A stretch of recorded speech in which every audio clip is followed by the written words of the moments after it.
Hello বন্ধুরা, আজ আমি চন্দননগরের রথের মেলা এবং তার ইতিহাস নিয়ে এসেছি।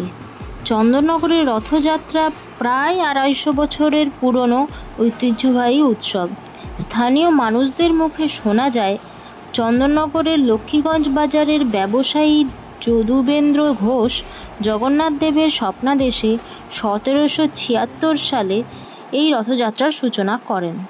শোনা যায় অসুস্থতার জন্য সেই বছর তিনি রথে পুরী যেতে পারেননি। সেই থেকে প্রতি বছর রথযাত্রা উপলক্ষে চন্দননগরে উৎসবের আমেজ দেখা যায়।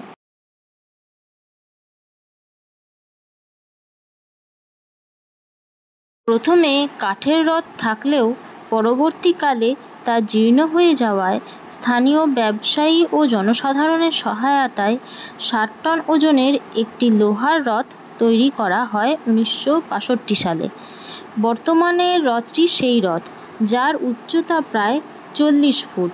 রথটিতে ৯টি পিতলের চূড়া রয়েছে। চন্দননগরের রথযাত্রা হুগলি জেলার তৃতীয় প্রাচীন রথযাত্রা।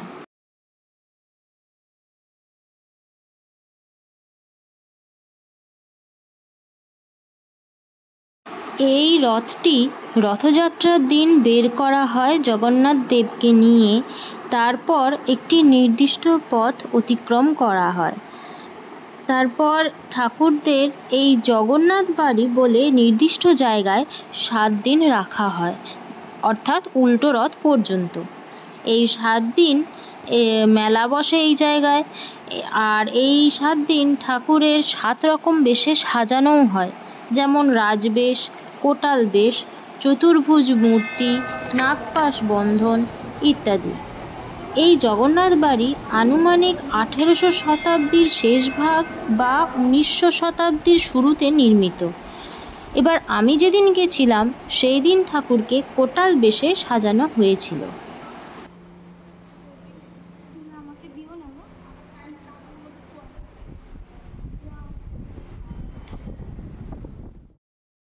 এবার মেলায় আসা যাক।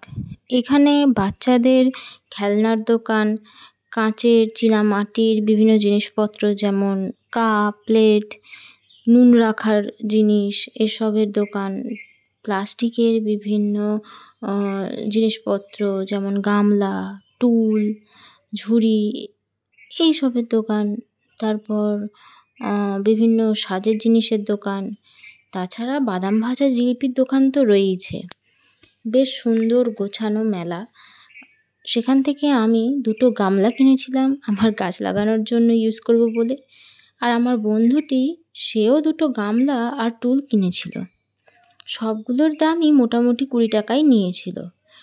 এছাড়া বিভিন্ন জিনিসের দাম কম বেশি ওরকমই ছিল। তবে কিছু ফ্যান্সি টাইপের যে সাজার জিনিসগুলো ছিল সেইগুলোর দাম একটু বেশিই আমি জিজ্ঞেস করে শুনলাম। মোটামুটি ৮০-১০০ টাকা এরকম বলছিল। অনেক দিন পর মেলা ঘুরে বেশ ভালোই লাগছিল।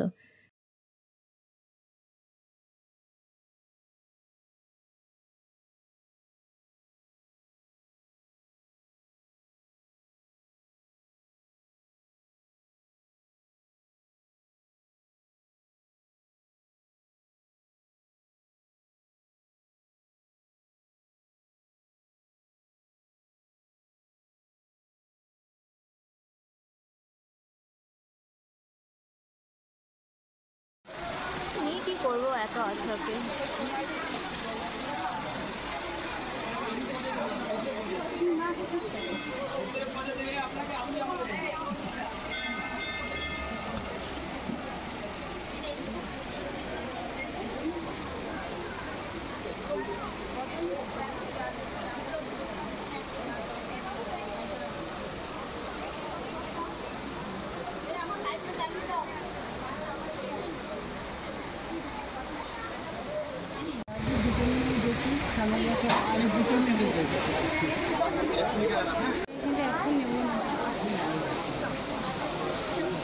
এগুলো কত করে গো?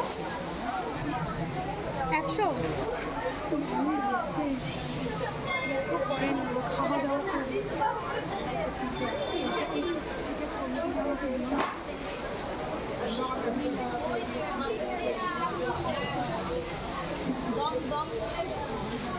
সুন্দর কানের ওই সাদা কালারটা।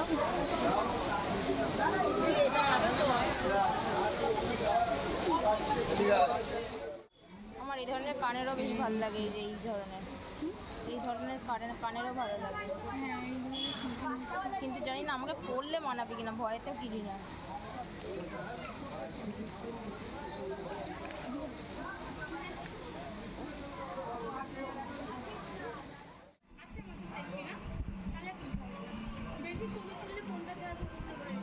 এরপর আমরা খেতে একটা ক্যাফেতে গেছিলাম, তার নাম হলো চায়ের হাট।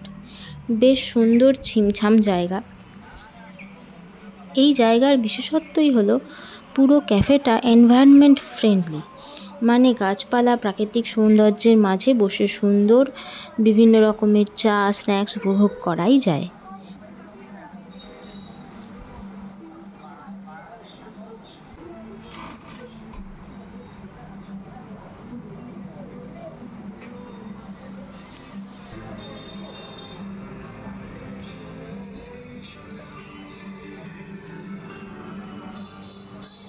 আমরা এখানে 1 plate pan fried chicken momo, 2টো কেশর চা, একটা চিকেন স্যান্ডউইচ নিয়েছিলাম। তারপর ওদের একটা কম্বো প্ল্যাটারও ট্রাই করেছিলাম। এই সব আইটেমগুলোর মধ্যে আমাদের মোমো, চা আর কম্বোটাই বেশি ভালো লেগেছিল, আর জায়গাটাও বেশ অ্যাফোর্ডেবল মনে হলো। আমাদের পার পারসন 170 টাকা করে পড়েছিল। তাহলে আজ এই পর্যন্তই। সন্ধ্যেটা খুবই ভালো কাটলো।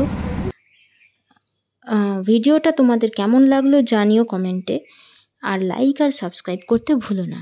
টাটা।